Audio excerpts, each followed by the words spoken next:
You guys good with the lighting?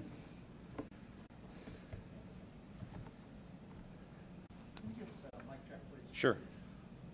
David Fornshell, Warren County Prosecutor. Is that good?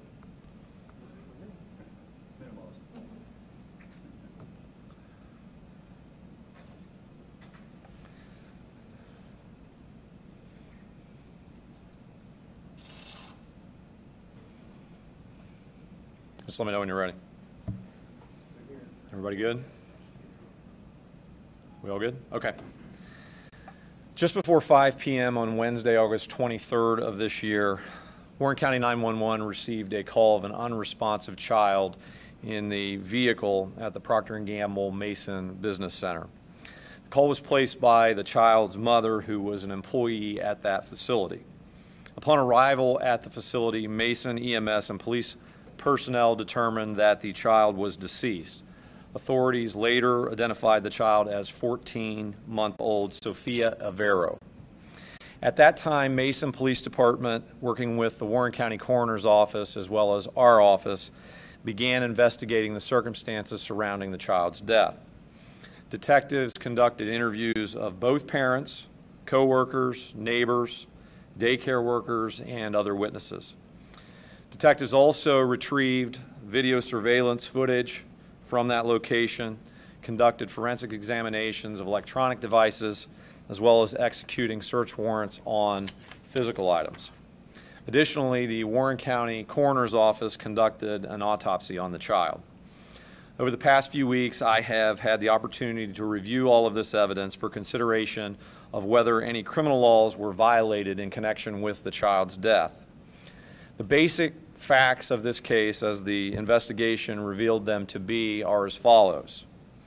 Sophia, her mother, and her father live off of Mason Montgomery Road in Deerfield Township, less than 5 minutes from the P&G Mason Business Center. Most days, Mom would drop Sophia off at their daycare facility, which itself is less than 2 miles from the P&G Mason Business Center. Dad would usually pick up Sophia from daycare.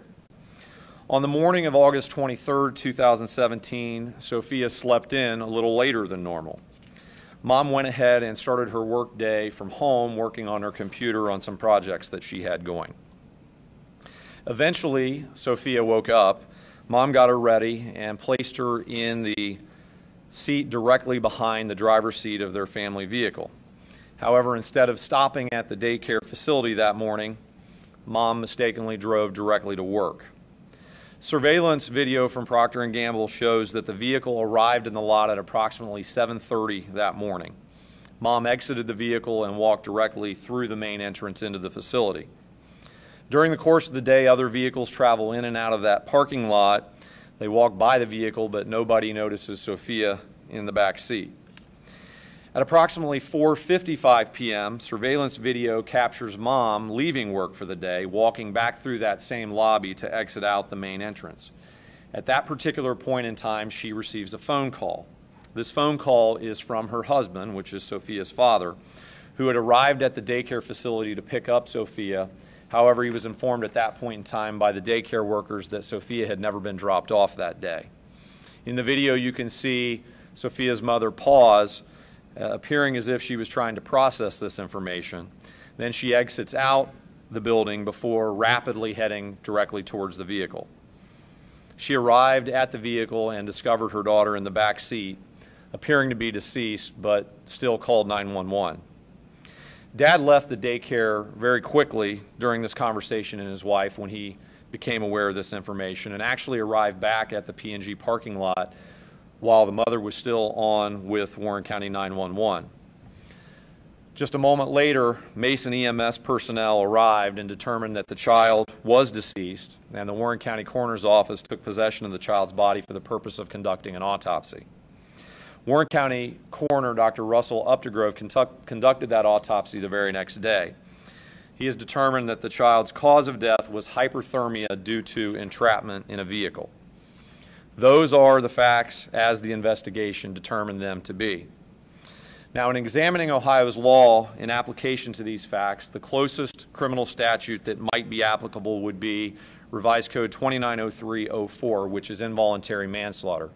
involuntary manslaughter being the causing of the death of another as the proximate result of committing an underlying felony.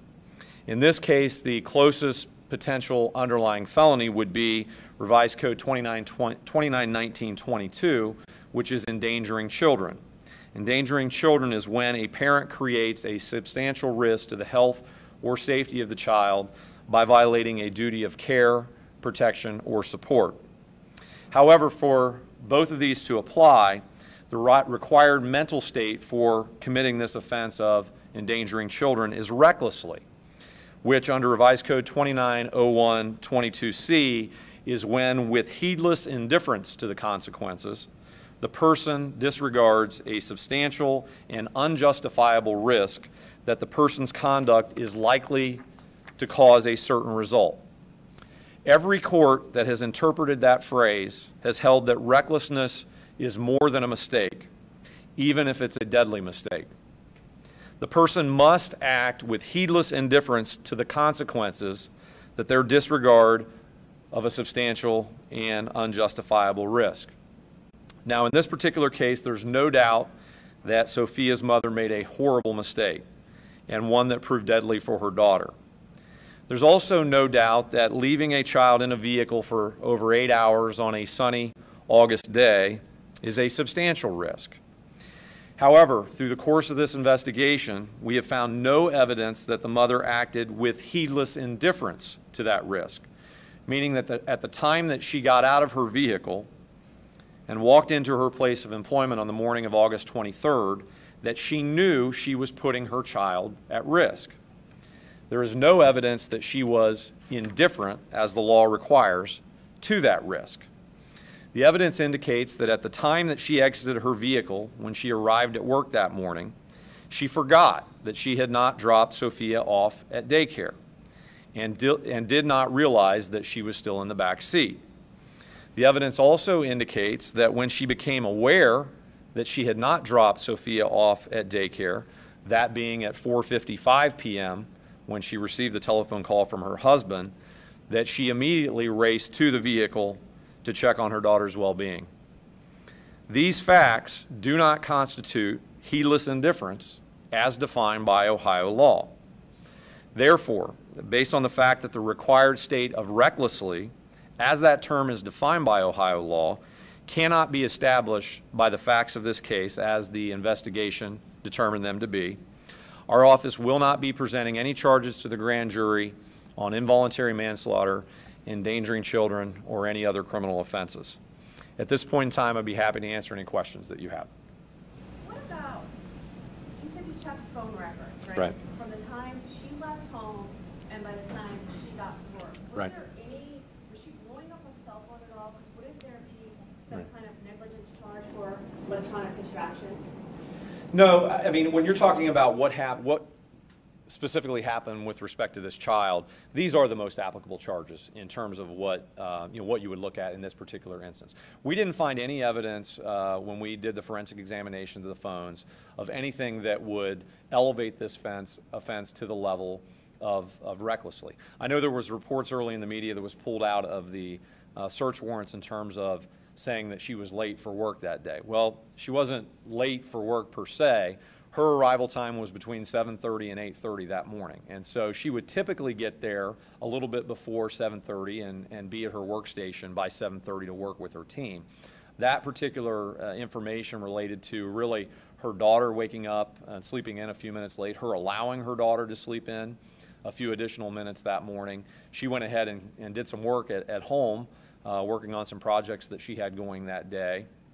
And obviously eventually did leave for work. But at some point in time, during the time that she left her home and arriving at work, she simply was distracted in her mind and went directly to work as opposed to stopping off at the daycare.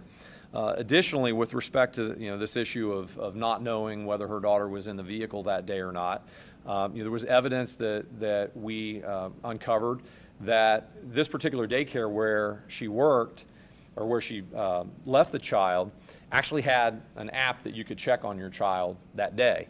during the day. The daycare worker is almost like an Instagram account, so to speak, where you can check in. They'll tell you what your child's doing that day, take pictures of the child, things like that. And so periodically, as you headed up to the weeks and days leading up to this, there's evidence that she would check on her child that day, and she indicated that, in fact, she had checked on her child that day. There were no recent posts, which was not necessarily uncommon. Sometimes it's like a Facebook or any other social media post. Somebody may not post for several hours. They may not post that day at all, or sometimes they had issues with the app working. And so she actually had taken efforts to check on her child that day, thinking that she had dropped her off at the daycare, thinking during the course of the day that she was just checking in to see how her daughter was doing. And when she didn't get any information or see any photographs, she mistakenly assumed that that was simply as a result of them not having posted photographs or updates, or perhaps the app not working. So what message do you think that you're sending to other people, if anything, and parents, they can forgive their children and not be punished? The only message here is that Warren County elected a prosecutor that's going to follow the law. The law in this particular case is that a mistake is not enough. You have to exhibit heedless indifference to the consequences. And so when you're talking about indifference, indifference is a recognition of those consequences, but then taking actions that are indifferent towards those consequences. So if this was a, to give you a hypothetical, if this is a situation where she leaves her child in the vehicle for 2 or 3 hours because she doesn't have daycare for the day, and she thinks the child's going to be okay in there for 2 or 3 hours, and during that time period the child dies, that's heedless indifference to the consequences, because there's a recognition of the fact that the child is in the vehicle, number one, and there's a consequence, a potential that this child could be injured or killed as a result of that conduct.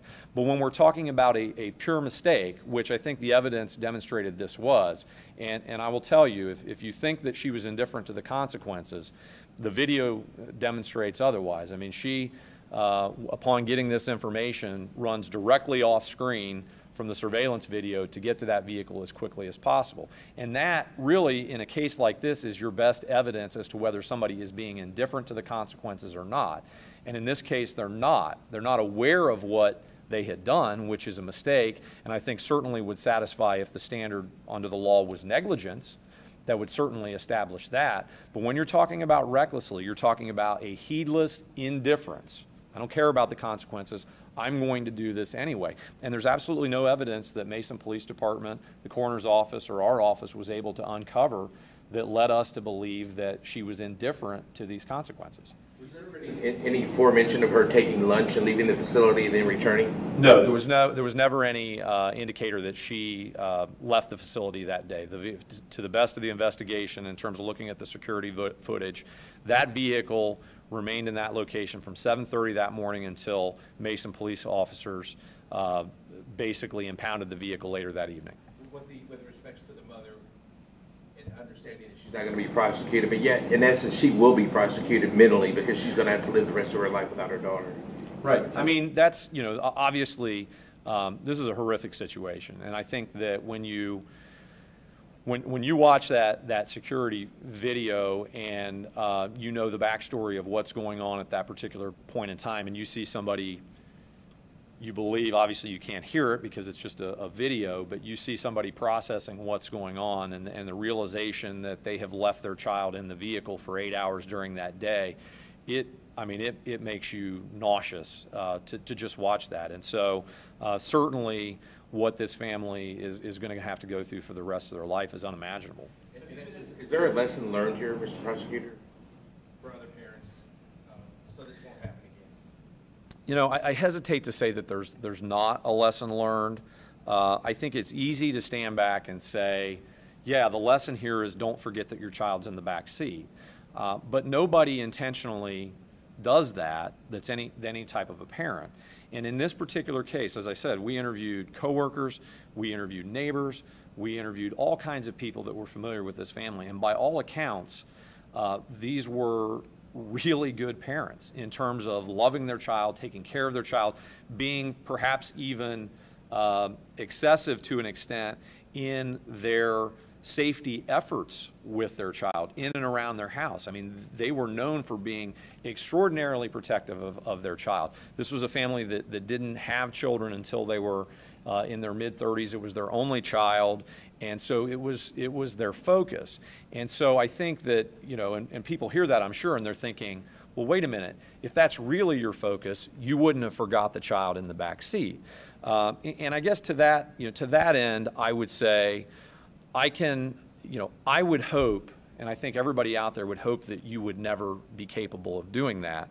But I also think it's a little disingenuous to think that you could never get distracted while you're driving and forget to do something. I can tell you when we've just had conversations around the office, or people have come up to me in public, and I haven't talked to them about the case per se, but how many times has somebody been driving down the road, or you yourself been driving down the road, and then you have that moment of, wait a minute, where am I going? And you've forgotten the last 5 minutes of your driving or 10 minutes of your driving, and during that 5 to 10 minutes, you've been at the hands of a deadly vehicle, and you've been going down the road where there are other motorists at risk, and you go down the road where there are pedestrians at risk, and you're completely checked out. You don't even remember what you did for that last 5 minutes because your mind is working a certain way. And so the problem is, if that happens, if that type of thing happens at an inopportune time, that moment when you're supposed to be dropping off that child, you check out for a moment, and then when you realize that you're kind of checking back in, you're just back into your regular routine of going to the car, or to the work, driving the car to work. So I think, again, you know, it's negligence. I mean, there's no doubt that she made a horrible mistake that resulted in her daughter's death. That is not at question here. The question is whether Ohio law says that if it's a mistake, that constitutes endangering children or involuntary manslaughter based on the underlying endangering children offense, and it doesn't. You mentioned the Mason County, or the Mason PD. You're next, Jay. I've seen you. The Mason PD affidavit report, where Mason Police indicated in that document she told us she was out of her routine because she was running late. You said that she wasn't running late, but this is at least what you have all discovered, David, show you that she was at the very least out of her routine. Yeah, I think it was the routine. I would agree with that, and I think that, you know, that information is provided in there at that particular point in time. But it was a different routine. She was later than normal, meaning she normally got there and was at her workstation by 7:30. The Procter & Gamble security footage, if you believe the timestamp, which I don't have any reason to, but sometimes the timestamps on these things are, you know, off 2 or 3 minutes. But their footage indicates that she walks through the lobby at 7:31 and 37 seconds. So it's not like she is late. It's not like she's in a situation or in a position where she's punching a time clock. I mean, this is a highly educated professional person working on a team at Procter & Gamble where they have flexibility to come in anytime between 7:30 and 8:30 and leave between 4:30 and 5:30, depending upon what time they got there that day. So she was late in that it was later than by a few minutes than what she normally does, but it was a little bit out of the routine because she typically had a routine as far as, you know, the baby getting up. I say baby, 14-month-old child. They still refer to it as the baby, which I understand. But the baby sleeping in a little bit later and getting a little bit out of routine. But as far as what it was specifically that she was thinking about at that time that she passed the daycare, even she can't at this point in time say what that was, other than by the time she got to work that day, in her mind, she had dropped that child off at daycare and had just simply forgotten that she hadn't. Just because, I mean, the stats, like naturally there's groups that look at these and say the majority of time these things happen when you have a hot car death, it's because mom or dad or loved one is out of their routine. That would fit here. And I think it would. I think it would to an extent. Yeah, I think it absolutely would to an extent. Jay, hold on a second. Hold on a second. Jay's next. Would you characterize the last few days when you came to this conclusion, how you broke the news to the family, Sure. how she reacted, and how are they doing? What I will say is we probably came to this conclusion tentatively about a week and a half ago. We were waiting on toxicology from the Warren County Coroner's Office. Toxicology results take weeks after the autopsy is performed. And part of the reason that we wanted to wait on the toxicology was because we didn't want to come out here and say we don't have any evidence of recklessly or knowingly or purposely without toxicology back, because if toxicology had come back and indicated that the child was poisoned or that there was some type of a sleep, anything at all that caused us to have additional suspicion, we wanted to make sure we waited for that. So I received word yesterday from the Warren County Coroner's Office that they had finalized their findings with respect to this, that the toxicology came back negative, that there was nothing in the child's system. And so that basically finalized the decision for me. As far as notifying the family, I met with them personally earlier this morning and broke that information to them. The mother has family in Puerto Rico. She's from Puerto Rico, so she was, I think, obviously this was something that was weighing heavily on her, but also she had lost contact with her family in Puerto Rico due to the hurricane. So that aspect of it was weighing on her too. I think there was a mild amount of relief, I would say, is how I would describe it, but they're extraordinarily emotional. And I think what they conveyed to me was that they want to try to use this as a way to make sure that this never happens to anybody again. And I think they're trying to work with their employer, which is Procter & Gamble, in the name of their daughter to try to come up with some type of way, which I know there's a lot of other entities out there that are doing the same, to make sure something like this never happens again. Do you know how long the baby was in daycare? Based on 14-month-old? Yeah, I don't, I'm sure we have that information, and I did have that information at one point in time, but I don't remember as I sit here. No one other than the mother drove the baby to the daycare? No, father would drive no, that's not correct. Father would drive the baby to daycare occasionally. So but the reason I understand. Is if the mother was in a routine, was there ever a day, if she drove the baby to the daycare 5 days a week, was there ever a day she would drive straight? There were days when Dad would take the baby to daycare. The typical routine was Mom would drop the baby off at daycare, would drop Sophia off at the daycare, and Dad would pick him up. But yes, I understand the question that you're asking. Other questions? Any possibility of misdemeanors? I know you're No. only dealing with felonies. No. What about just child endangering? Is that Child endangering, the standard for endangering children is recklessly, okay? What level of child endangering it is dictated by the injury to the child, okay? So you have to first jump the hurdle of recklessly.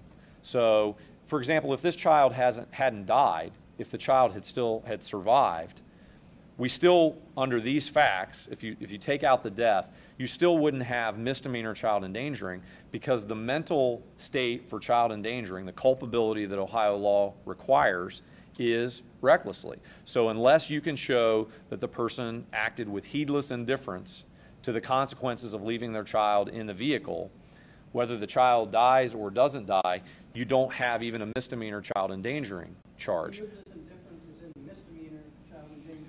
No, heedless indifference has nothing to do with whether it's a misdemeanor or a felony. Heedless indifference only has to do with whether it's child endangering. Right. The misdemeanor and the felony are determined by the injury to the child. But if we never get, and I may have misunderstood your question, Larry, and if I apologize if I did. Why not, could you have filed child endangering?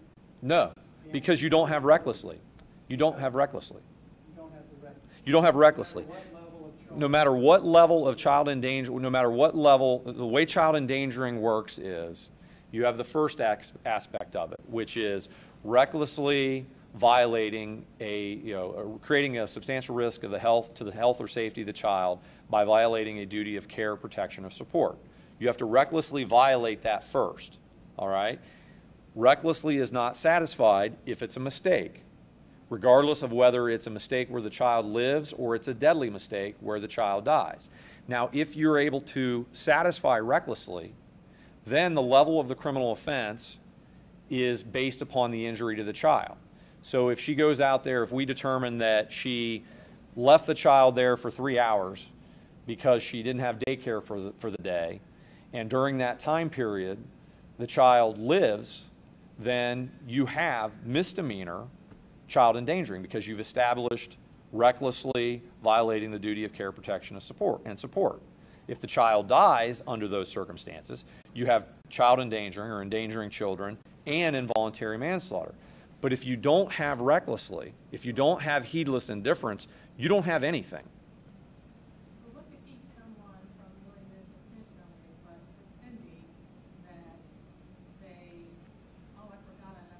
hopefully a conscience. Well, but there are people who don't have one. I understand that. So it's almost sort of like, well, if you know, put your child in the backseat of the car and say, I forgot him, and you can maybe show them Right. came back, then you'll get off and not be Right. punished. Same thing that keeps a parent from rolling their baby over in the middle of the night when they're 10-month-olds and smothering them and then tell the people that show up the next morning that the baby died from SIDS, right? That they suffocated or something along those lines. I mean, those types of things can happen. What we have to do is we have to look at all the other facts and circumstances surrounding the case to determine whether the requisite mental state has been established. But if somebody wants to go out and, you know, and kill a child, and they're devious enough to do that, then we're going to have to try to prove the case through other means. But the way Ohio law currently is, recklessly is required. Negligence doesn't get you there. It has to be an indifference. I know the risks, I don't care, in order to commit either misdemeanor or felony child endangering. Any chance we can get a copy of the surveillance video? I don't have a copy of that right now. Once the case file is closed, then we can chat about that. The bottom line is you believe your office has found evidence that this was a mistake, but not right. Oh, it was absolutely a horrible, horrible mistake. But a mistake alone under Ohio law, even if it's a deadly mistake, doesn't rise to the level of recklessly. It just doesn't satisfy what the law requires in order to prosecute for a criminal offense. How do you say that some coworkers that, you know, gone by the car and just simply not noticed the child? You know, if they have, P&G has like security, that not that they would notice the child Yeah. anyways, or possibly might not have noticed, they have security that roams. I don't know about roaming security. P&G has a fairly robust surveillance system to be able to monitor things that are going on in and around that facility, as you can imagine. I think it's a fairly secure facility as those go. But if you're asking me whether they have, you know, security guards or folks like that that are consistently roaming it, I can't say for sure. I do know that, you know, based on the surveillance footage of the parking lot, you know, we didn't have anybody looking in the vehicle, checking to see if they could see anything inside the vehicle or anything along those lines. I think people are just doing what they do when they pull into a parking lot for work. They grab their cell phone, their keys, and whatever they're taking into work, and they head in the main entrance. Was her car parked next to another car? During the course of the day, when she first went in that morning, no, it was not. I hesitate. I'm trying to think if at any point in the day there was another vehicle there. My recollection is that there was a vehicle, there was one space between her vehicle and the vehicle next to her in much of the security footage that I, you know, specifically looked through. But Mason Police could probably answer that question a little bit more than I, because they sat there and looked through 8.5 hours of security footage and basically made notes for me to go to the relevant portions. I know there's an Ohio law that if you see a baby Right. trapped in a car, you can break in down the other area. Mhm. Can you explain that? And then also the age of the child. You're Right. saying 14 months old. We had, I think the original report said it was 15. Yeah, it was almost 15 months old. The baby's birth date was just after the turn of the month, so I would say 14 months and 20 days old. So sometimes it was referred to as 15 months, sometimes it was referred to as 14 months. I think it was 14 months, 20 days, if you want it to be as specific as possible. In terms of the other, yeah, I mean, obviously if you see a pet, that was just to, I think, provide some immunity to people in the event that you're out and you see a pet or a child in a vehicle, that you have the ability to break into that vehicle without any type of ramifications or consequences. With the understanding that you've done your job as prosecutor, Right. do you ever foresee the date when this law will be changed? You know, there was talk, and the great irony in all this, and I think a lot of you reported it, was the Claremont County case that occurred 10 years to the day, which that's, you know, somewhat eerie in terms of how coincidental that is. And at that point in time, there was a lot of talk about whether that law should be changed. And I think, you know, from a prosecutor standpoint, when you look at when we're talking about expanding laws or creating laws, the two primary purposes, or two of the primary purposes that you have when you're trying to decide whether we should criminalize conduct or change a law, is number one, you're trying to punish the offender, right? You want to punish them for their actions. And then secondarily, you want to deter future conduct to make sure that other people don't do this to their child. And so I think, it's a legislative question, but I think probably the issues that legislatures have to consider when you think of those two primary purposes of criminal legislation, criminal sentencing, on the issue of punishing the offender, I firmly believe that if you have a situation where you have a loving parent, and like I said, by all indications, there was not a negative thing said by anyone about this family at all, about this mother, about the father, anything. But when you have a situation where you have a loving family member who does this, there's nothing that any law can do that's going to punish them more than what they're going to punish themselves for the rest of their lives. And then secondarily, in terms of deterring conduct, again, if it's a situation where it's a pure mistake, no parent is going to leave their child in a vehicle for the day, or not, I should say, leave their their child in the vehicle for the day just because they're afraid of getting prosecuted, right? They're not going to forget to do it just for not getting prosecuted, right? They're gonna not do it because they don't want their child to die. And so I think when you're talking about criminalizing negligence, if you go down to that level, and this is what Mr. Budd was kind of talking about in terms of, well, is it just misdemeanor child endangering? If you decide to reduce the mental state to negligence, then the question becomes, every time that a parent is negligent, ever, and their child gets hurt as a result of it, we've just criminalized that conduct. Okay, so if you turn the burner off on the stove and you forget to tell your child that you turned the burner off and your child goes up and touches it, you've just committed a criminal offense.